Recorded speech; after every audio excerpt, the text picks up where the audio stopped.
littiba'i maradatillah wa li syafa'ati nabiyyina Muhammadin sallallahu alaihi wasallam bil barakah wal karamah syamsul qadir jailani wa ala mana wal hadiruna wal hadirat wa ala kulli niyatin salihatin.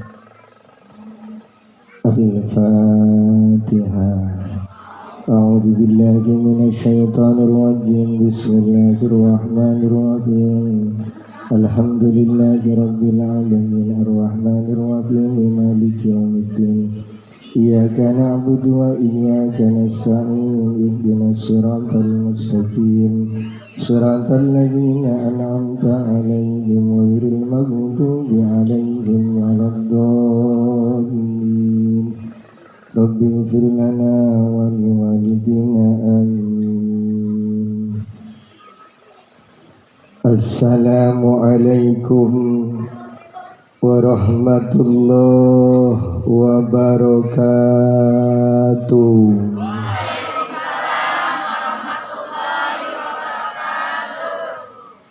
Bismillah, Rabbiyallah, hasbiyallah. Tawakkaltu ala Allah, tasamtu billah, fawattu amri ilallah. Masya Allah, la quwwata illa billah.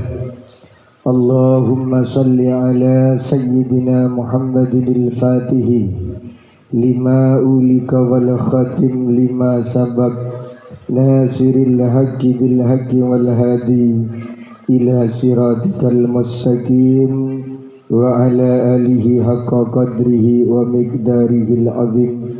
Rabbi shrah li sadri wa yassir li amri wahlul 'uqdatam min lisani yafqahu qawli. Allahumma nawwir qulubana bi nuri hidayatika kama nawwartal arda bi nuri syamsika abadan abada bi rahmatika ya arhamar rahimin. Ayuhal hadirun wal hadirat, semua jemaah yang saya hormati, teristimewa kepada guru kita barusan yang sudah memberikan tausiahnya, Kang Ustadz Ahmad. Yang saya hormati Ketua DKM Bapak Hendrik, Bapak yang saya hormati Bapak RT 01 Bapak Duyanta, Bapak RT 12 Bapak Suwono, Bapak tokoh masyarakat yang disuguhkan dan dituakan Bapak Haji Dahlan beserta Bapak Haji Hairu, dan juga yang saya hormati Ketua Panitia Maulid Arba'in. Gak tahu yang mana ini orangnya, tadi nggak dikasih tahu sama bapak yang sebelah saya. Yang saya hormati Ketua Majelis Taklim Baitul Makmur, ibu-ibu yang bernama Mama Delia. Ada? Mana orangnya? Oh, ibu. Ya kenalmu kamu karena sering hadroh. Hadrohnya singkatan haha. Haha. Alhamdulillah. Iya. Hadroh hasanah. Mudah-mudahan sehat panjang umur ya Bu ya. Ketua majelis saya ada di belakang tadi. Tadi begitu saya datang, ya Allah Ustaz, dari tadi ditunggu. Kan aku janji jam 10, kenapa engkau menungguku jam 9? Ketua Majelis Taklim Ainun Mardiyah. Dan yang tak lupa juga kepada Bapak RT RW, Ibu RT RW setempat, beserta semua yang hadir tanpa terkecuali. Mudah-mudahan semuanya sehat, amin. Berkah rezekinya, amin. Salihin salihat putra putrinya, amin. Harmonis rumah tangganya, amin. Sembuh penyakitnya, amin. Sukses usahanya, amin. Mudah-mudahan imannya semakin bertambah, ibadahnya semakin istiqomah. Mudah-mudahan ketika nanti wafat meninggal dunia dalam keadaan husnul khatimah. Amin ya rabbal, amin ya rabbal. Pandangan sudah mulai berbeda. Lihat ke kanan ke kiri sudah berbeda. Akan saya intip satu persatu. Takut ditinggal. Ya Allah, bapak-bapak satu pun gak ada yang kipas-kipas, padahal ada di dalam. Ibu-ibu ada di luar kipas-kipas, dari tadi gak berhenti-berhenti. Kipas-kipas cari angin, duduk di kursi belum punya terang. Lekas-lekas kata yang masih gadis dan belum nikah, kalau kepingin mumpung aku belum dilamar orang. Alhamdulillah, alhamdulillah. Bu, masih semangat bu? Masih, tapi ke kanan, ke kiri. Ada yang di belakang udah selonjoran, kesonuan. Tadi saya lewat, kesonuan kemana sih? Lah kesonuan. Ya Allah. Bu, sehat bu? Saya heran, di sini ini termasuk pengajian paling banyak jamaahnya ibu-ibunya, bapak-bapaknya ada 10 orang, ibu-ibunya sekitar berapa orang ini? Jangan-jangan di sini banyak yang janda. Kenapa bapak-bapaknya nggak ada, ibu-ibunya banyak banget? Alhamdulillah, alhamdulillah. Jemaah yang dirahmati oleh Allah Subhanahu wa taala, kadang orang bertanya, orang sebelah mana bu? Iya, sebelah rumah iya, sebelah mana terserah. Sebelah panggung, aduh agak serem. Di sini ini tempat apa ya kok ini agak serem banget ini. Mohon maaf, numpang lewat. Iya. Kadang jangan ditakut-takutin, serem memang di situ Pak Ustaz. Kadang orang bertanya, aduh, ini langsung maju, nungsep. Kadang orang sebelah bertanya, apa sih dalil maulid? Apakah ada tuntunan dari Nabi kita Muhammad sallallahu alaihi wasallam? Kok sampai gencar-gencarnya terutama BCM mulai terkenal mulai dari dulu. Yang namanya orang mengadakan maulid arba'in mesti yang dicontoh perumahan CM, karena orang ibu CM ibu. Alhamdulillah. Apa sih hikmah dan mau daripada maulid ini? Adakah dalil? Oh, enak ini tulisannya. Memang dikencengin karena ibu dari tadi yang saya dengar. Wah, kata saya jam 10 udah huwai. Padahal kalau di rumahnya nggak hadir di acara maulid begini, ngerti. Kok Pak Ustaz tahu? Dan online. Ainun Mardia mana Ainun Mardia? Alhamdulillah. Apa dasar dalil maulid? Sebab kadang yang hadir ini begitu ditanya kadang nggak paham apa sih dalil maulid. Tapi mereka begitu gencarnya setiap malam melaksanakan acara Maulid Rasul, Maulid Nabi besar Muhammad sallallahu alaihi wasallam. Jangankan sekarang ini masih terang, suatu saat kedepannya akan musim hujan. Terutama yang dituntut hadir pertama adalah tim hadrah beserta panitia. Paling ketahuan kalau enggak hadir tim hadrah, paling diomelin kalau telat. Tapi jangan ngomelin tim hadrah, nanti nggak hadroan lagi. Dalil maulid yang pertama ketika Nabi, ayo bu ngaji dulu ya bu, yang ngaji. Bu, tahu ibu dalil maulid apa? Bu, tahu ibu dalil maulid apa? Enggak. Kenapa ibu maulid?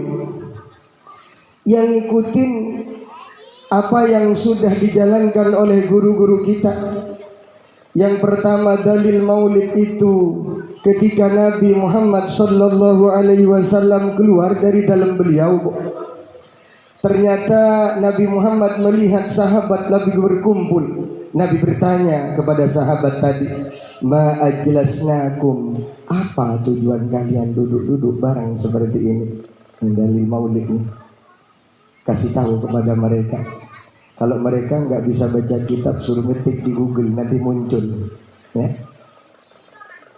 Kata sahabat ini, jalasna nazkurullah. Yang pertama kami duduk bersama di tempat ini ya Rasulullah, kami berzikir kepada Allah. Di sini tadi berzikir nggak Bu? Berzikir. Ibu Ketua Baitul Ma'mur nulis itu Bu. Alhamdulillah. Ini tantangan bagi ketua. Takut dicolek, ya takut ditangan Bu, bener. Tapi Hadroh Hasanah ini pinter banget Bu. Kenapa? Kerudungnya ganti melulu, bawahannya jarang ganti. Alhamdulillah itu cocok sama bapak-bapak. Kerudungnya ada kerudung Robbani, ada kerudung Nizora, ya, ada kerudung Syar'i. Lah kerudungnya aja banyak, ada 25. Lah bapak-bapak hitam mulu Pak RT, nggak ganti-ganti mulai dari dulu kakinya. Alhamdulillah. Alasan yang pertama kata sahabat, jalasna nazkurullah. Ya Rasulullah, kami duduk di tempat ini karena berzikir kepada Allah, memuji keagungan Allah. Yang kedua, wa nahmaduhu ala ma hadana lil Islam. Kami bersyukur memuji kepada Allah karena Allah telah memberikan aku, menjadikan aku memeluk agama Islam. Itu yang kedua. Yang ketiga, wa manna alaina bika. Yang ketiga, kami menyebut-nyebut ya Rasulullah atas kenikmatan yang diberikan oleh Allah, karena kami telah diturunkan oleh Allah Nabi sebaik engkau, maka kami tadi menceritakan kebaikan engkau ya Rasulullah. Itu dalil maulid Bu. Tadi ada marhaban kan Bu? Jam berapa marhaban tadi? Saya tadi lagi ngaji di Ittihadiyah. Aduh, padahal belum selesai nih. 9:30. Udah berangkat belum Ustaz? Saya intip lagi baca kitab. Assalamualaikum warahmatullahi wabarakatuh. Wah, cepet banget sekarang. Bagi-bagi waktu. Ditunggu di Masjid Baitul Ma'mur. Alhamdulillah. Bu, tahu dalil maulid? Tahu sekarang kan? Tahu. Ini hadisnya sahih, hadis Ibnu Hibban, diriwayatkan oleh Imam Tirmidzi, diriwayatkan oleh Imam Muslim. Maka hadis ini hadisun hasanun sahihun. Tiga dalil ini merupakan dalil untuk mengadakan yang pertama, nahnu nazkurullah, kami berzikir kepada Allah. Yang kedua, kami bersyukur kepada Allah Subhanahu wa taala karena Allah telah memberikan kami, menjadikan kami, memberikan hidayah kami memeluk agama Islam. Yang ketiga kata sahabat, wa manna alaina bika, aku bersyukur kepada Allah karena diberikan sebuah nikmat, punya nabi yang sangat istimewa seperti engkau ya Rasulullah. Alhamdulillah. Jadi tulis Bu. Bakal saya tanya terutama bagian depan. Alhamdulillah. Tapi Hadroh Hasanah ini kan terkenal kan di ibu-ibu pengajian manakib. Kok Ustaz tahu? Saya nanya ke istri saya, tapi ibu-ibu gak bakalan tahu ke istri saya. Ya Bu ya? Dari mana hadir tadi di Nambok? Hadir Ustaz. Hadrohnya enak Ustaz. Dari mana? Katanya dari BCM. Ya Allah, mentang-mentang istrinya tukang hadroh, ya. Kata istri saya, Hadroh Hasanah katanya Ustaz. Oh, itu hadroh belum gede. Alhamdulillah. Bu, tahu Bu tadi dalil maulid? Tahu dalil maulid? Yang pertama, kadang ketika kita jangan bingung untuk dikatakan bahwa maulid tidak ada dalil. Maulid ini adalah pekerjaan yang bid'ah dolalah, jangan mau. Kenapa? Mulai dari dulu, mulai Ibu Hadroh Hasanah ini masih kecil, masih SD. Kedua orang tua kita, kakek nenek kita, mulai Bapak Hendri ketua DKM masih kecil, kakek dan nenek kita ketika Rabiul Awal mulai dari tanggal 1, orang tua kita sudah ngumpulin Bu, yang buat beli buah ngumpulin tiap hari guna untuk nanti tanggal 12 Rabiul Awal menghormat kelahiran baginda Nabi kita Muhammad.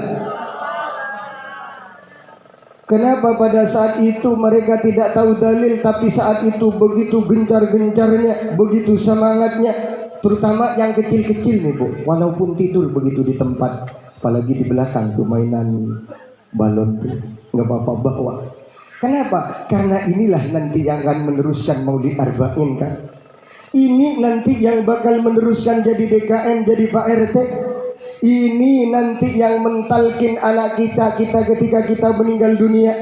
Ini anak-anak yang sekarang masih kecil yang lari-larian inilah nanti yang bakal meneruskan kalau kita meninggal dunia, yang mengadakan tahlil bersama. Walaupun mereka itu saat nanti ketika dewasa tidak tahu dalil yang mana dalil maulid, yang mana dalil itu tahlilan, akan tetapi kata mereka, inilah dulu yang pernah dilakukan oleh bapak dan ibuku, inilah dulu yang pernah dilakukan oleh guru-guru kami. Kalau toh memang pekerjaan ini merupakan tidak baik, tentu para ulama zaman dulu ketika bapak dan ibuku masih ada tentu pasti melarang. Akan tetapi mindset mereka yang ada dalam pikiran mereka, apa yang ditanamkan pada saat ini akan tumbuh 20 tahun yang akan datang, 30 tahun yang akan datang, ketika Bapak DKM beserta Hadroh Hasanah sudah berbaring di alam barzakh. Jamaah yang dirahmati oleh Allah, seorang orientalis ditanya, seorang yang ingin menghancurkan peradaban bangsa ditanya, dengan apa kalau orang ini mau dirusak peradaban bangsa ini? Bangsa ini mau dirusak dengan cara apa? Mereka menjawab bisalati wasail, dengan 3 cara. Berapa Bu? Kalau ingin dirusak ini Baitul Makmur, BCM Indonesia ini, kata orang orientalis, dengan bisalati wasail, dengan 3 cara. Berapa Bu? 3. Pokoknya bagian belakang udah miring ke kanan ke kiri, udah nggak tegak sama sekali, kayak orang lagi tahiyat akhir. Kalau tahiyat akhir kan begini tuh, ibu ya, Bu Ayu Bu sehat Bu, tapi sehat kan sekarang, alhamdulillah. Kalau ibu masih tetap aja nggak sehat, saya pindah ke ini, ke rumah sakit ini. Rumah sakit apa ini kok rumah sehat Bu? Oh ya, rumah sehat, bagus banget, alhamdulillah. Seorang orientalis ditanya bagaimana kalau orang ini bisa rusak, bangsa ini bisa hancur satu dengan yang lain, jadi berperang, perang pribadi, perang secara umum, perang agama, perang keyakinan, bisalati wasail, dengan 3 cara. Pertama, rusak ibu-ibunya, rusaklah kedua orang tuanya. Pertama, rusak kaum ibu-ibu.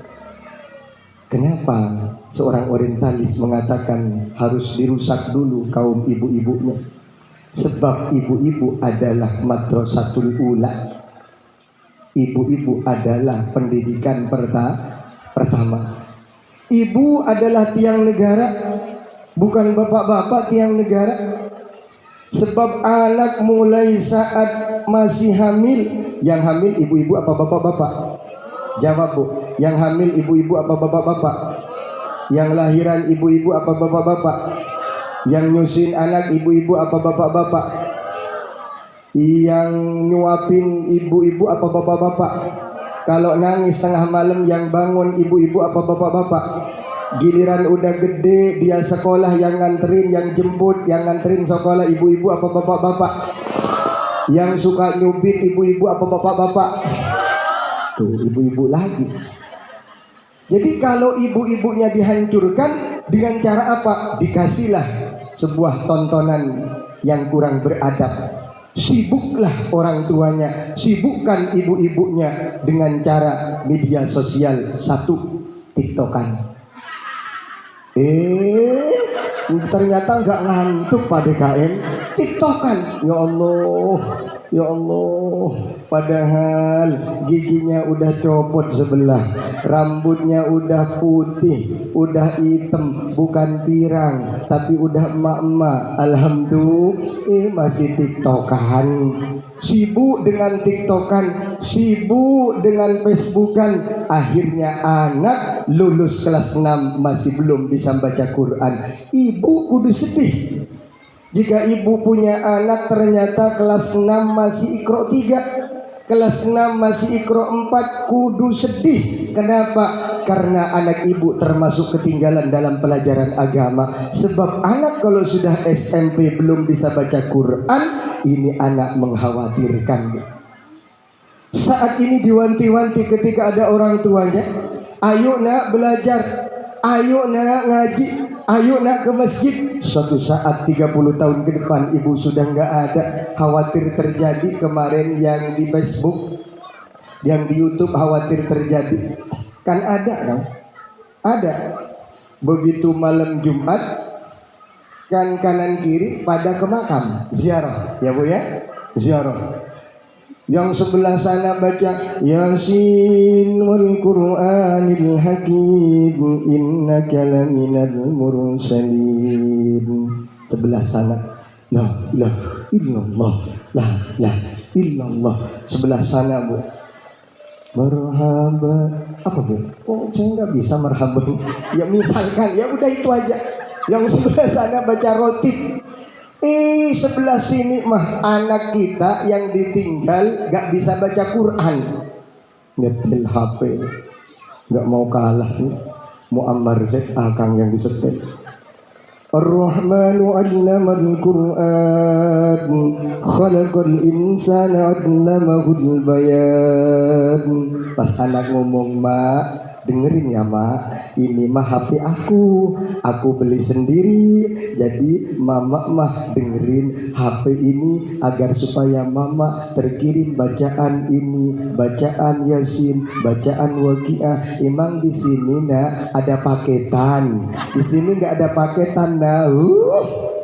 Bergetar ibu di alam barzah. Kenapa? Yang lain mah ya Allah Bu, terutama malam Jumat, orang-orang yang meninggal dunia menunggu kiriman dari saudaranya, menunggu kiriman dari teman-temannya, teman pengajian, teman manakib, teman hadrah, teman hadir dari majelis ke majelis, teman maulid. Semuanya pada waktu itu lagi mengadakan acara maulid arba'in. Kita pada saat di dunia pernah hadir ke maulid arba'in. Kita berbaring di alam barzah. Pada saat itu kita mendapatkan kiriman doa, pahala. Dan pada saat itu kita yang berbaring di alam barzah meninggal dunia tersenyum. Bahkan ada dalam sebuah kisah ketika ini orang dipukul sama malaikat, dipukul sama malaikat, dipukul terus, siksaan pagi dan sore dipukul terus. Tiba-tiba Bu berhenti. Ini mayit, ini jenazah bertanya, malaikat limadza tafiqifu tarbuk? Kenapa malaikat engkau berhenti? Padahal ketika pagi dan sore aku dipukul, aku disiksa di alam barzah ini. Apa jawaban malaikat? Bu, aku tidak bisa menyiksa orang yang ada anaknya dan cucunya di dunia lagi baca Quran. Tiba-tiba disuruh berhenti oleh Allah. Malaikat, berhentilah. Kenapa ya Rob? Hargai anaknya yang ada di atas makbarnya lagi baca Quran. Hargai cucu-cucunya yang sekarang lagi baca Iqra di masjid, di TPA terdekat. Tuh Bu, jangan sampai anak kita nggak bisa baca Quran ya Bu. Nanti dites anak kita, harus dikasih duit tiap hari biar mau ngaji. Rusak ibu-ibunya. Yang kedua, rusak hadmut takdim, hadmut taklim, rusak pendidikannya, terutama pendidikan agama. Nih udah mulai banyak terjadi Bu. Jangan hiraukan guru agama, jangan hiraukan guru TPA, jangan hiraukan guru-guru yang ada di masjid. Jangan dijaga tiap bulannya, jangan dibayar tiap bulannya. Suatu saat guru tersebut lama-kelamaan memundurkan diri. Kalau sudah guru ngaji banyak yang berhenti, taklim banyak yang berhenti. Bisa jadi 30 tahun ke depan anak-anak kita tidak mengenal yang namanya marhaban, maulid, sintuduron dan addiba. Bisa jadi 20 tahun ke depan sudah tidak terdengar lagi di kanan kiri kita bacaan Al-Quran ketika tadarus saat bulan puasa. Kenapa? Sudah dihancurkan oleh mereka. Suruh jangan terlalu peduli dengan pendidikan agama. Yuk kita peduli dengan adanya SD, SMP, SMK. Ayo ke perguruan tinggi. Tapi ingat, guru agama yang mengajar agama di masjid, di musala, di TPA, di majelis taklim, ayo jangan hiraukan. Terutama jangan dihiraukan dalam masalah maisah bulanannya. Bu, punya anak ngaji di Masjid Baitul Makmur? Bu, saya mah bu, sekarang udah nggak ngajar anak-anak. Dari 2007 Kang Hendrik, saya ngaji anak-anak itu sampai tahun 2018 akhir. 2019 awal saya berhenti karena terlalu sibuk taklim di luar. Sedih banget kadang jumlahnya anak ya, bukan di Baitul Makmur Pak Hendrik ya. Kalau di sini insya Allah aman, amin ya rabbal. Kalau di tempat saya ngajar ya Allah, jumlah anak yang ngaji itu 80 anak. Siang ada, habis asar ada, ba'da maghrib sampai jam 9 malam ada. Ternyata dari 80 anak, berapa orang yang bayar bu? Cuma 30 orang. Ya Allah, gimana nggak sedih kalau sudah seperti ini. Guru ngaji sudah banyak yang berhenti. Ibu ngajarin anak mah jangankan ngajarin baca Quran, ngerjain PR aja kadang ada yang sampai disobek bukunya karena nggak bisa-bisa. Ada yang ditendang, ada yang dicubit, ya Allah bergetar. Kenapa? Nggak bisa-bisa. Tapi ibu-ibunya kalau ditanya, terutama Ainul Mardiyah, mana Ainul Mardiyah? Kalau ditanya mah nggak mau deket Pak Ustadz. Emang kenapa? Takut ditanya, gemeteran. Akhirnya banyak yang pergi kemana? Kadang duduk di luar, nggak mau di dalam. Alhamdulillah bu, jaga guru ngaji. Penting guru ngaji. Kenapa? Beliau yang mendidik anak kita mengenalkan agama, diantaranya sholat, batalnya wudhu, batalnya puasa. Ayo bu, jaga, perhatikan. Sebab kalau ganti-ganti melulu nanti ustadznya di Baitul Makmur ini bisa jadi anak kita kalau gurunya baru kan adaptasinya beda bu. Enggak mau ngaji lagi. Emang kenapa? Ustadznya baru. Emang kenapa nggak kalau ustadznya baru? Nanti aku diturunin ke Iqra 2. Akhirnya banyak yang nggak mau ngaji nih, kata ibu-ibu yang di depan. Katanya, wah anak ibu yang begitu berarti. Tuh. Yang ketiga apa? Hancurkan pemimpinnya. Pemimpin ini yang dimaksud apa? Ulamanya hancurkan, adu domba. Biar antara ulama dengan habaib, dengan ulama dengan para pemimpin negara jadi bentrok. Sehingga kalau sudah bentrok, sudah pasti peradaban bangsa ini akan hancur. Tinggal nama, Maulid Arba'in sudah tidak ada lagi. Ayo, semangat untuk kita taklim, semangat untuk kita belajar, terutama jaga guru agama. Jamaah yang dirahmati oleh Allah Subhanahu wa ta'ala, setiap manusia yang hadir, setiap orang yang hadir tentunya berbeda-beda. Walaupun seragam beda, kerudungnya sama, bawahannya sama, tapi mereka membawa masalah yang berbeda-beda. Mereka kelihatan ceria. Ini ibu-ibu ini sebetulnya banyak pikiran. Kenapa kok Ustadz tahu? Ketahuan dari wajahnya bu. Senyumnya beda, cara meleknya juga beda. Kenapa? Ya Allah, banyak masalah Ustadz. Masalah apa? Ekonomi juga iya, masalah dengan keluarga juga iya, anak yang susah diatur juga iya. Tapi kata Imam Syafi'i, yang paling hebat adalah orang yang pandai menyembunyikan permasalahan hidupnya, orang yang pandai menyembunyikan penderitaan hidupnya agar tetap terlihat ceria di mata orang lain. Alhamdulillah. Jangan bu, jangan suka banyak cerita persoalan hidup kita terhadap orang lain. Jangan. Saat dia mah jadi akrab sama kita, rahasia kita nggak kemana-mana. Saat dia mah nggak akrab sama kita, mereka mah membicarakan tentang kita. Kata siapa? Kata dia. Kata siapa? Kata dia. Maka jangan. Ayo bu, kalau ibu banyak hajat, saya banyak hajat Ustaz. Anak saya masih kecil-kecil, sementara saya udah sering sakit.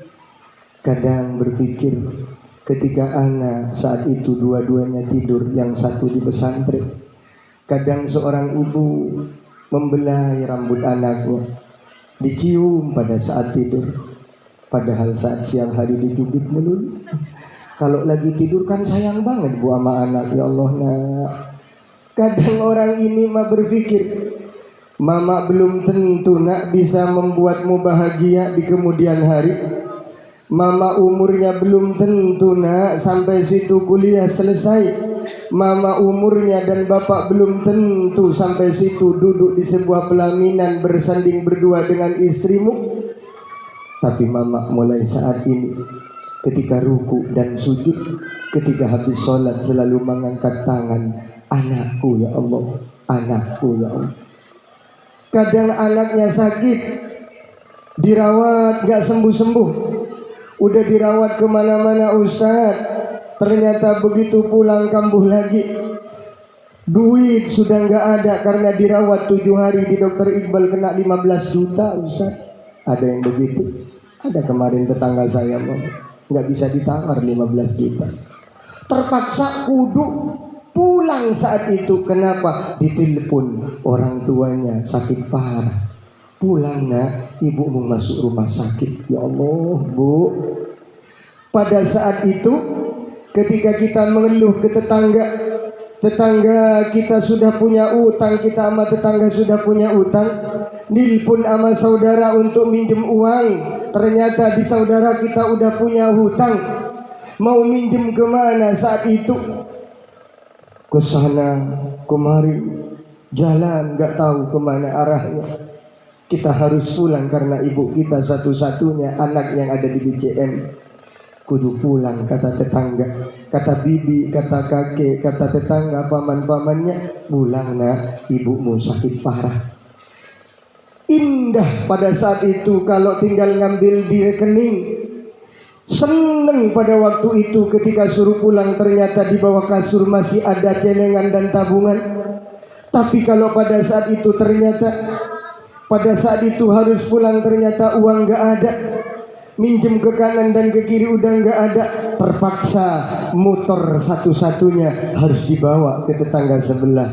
Pak, bu, saya mau pulang, ada keperluan. Kalau mau motorku ini digadein dulu ya, saya harus pulang. Bu, pak, kalau ada yang seperti itu tolong, tolong, tolong. Karena udah ada yang pulang, berarti udah 10:30. Alhamdulillah. Saya lihat ya, saya lihat ya, jangan salah. Dulu, bener kan? Kalau ada yang udah pulang, ibu-ibu berarti 10:30. Kalau ibu Hadroh Hasanah duduknya sudah minjong kanan dan kiri di depan saya, bertanda itu asam urat sudah ada, berarti sudah jam 10:30. Jangan lanjut apa ke kanan ke kiri, udah 3 kali muter ini ibu ini. Alhamdulillah. Kita Pak Hendrik kan saya jadi perasaan kalau kayak gini. Takutnya nanti di belakang, mohon maaf ya, kenapa tidur ini? Ternyata ibunya yang ngantuk bukan anaknya. Ya Allah.